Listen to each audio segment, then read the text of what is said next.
Paljud vanemad küsivad, mis vanusest on kõige parem tulla lapsega ujumistrenni.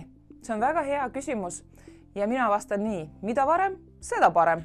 Beebi ujumine on küll mõeldud rohkem selleks, et toetada lapse arengut veekeskkonnas, kuid samas see annab talle veetunnetust ja beebi juba varakult kohaneb veega, mis on hästi oluline.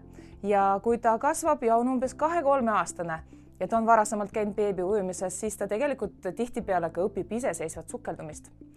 Alates 3. eluaastast me õpime lastega ujumise põhioskusi, mis on sukeldumine, hõljumine, libisemine ja edasi liikumine. Ja alates 7. eluaastast õpetame juba tehnikat.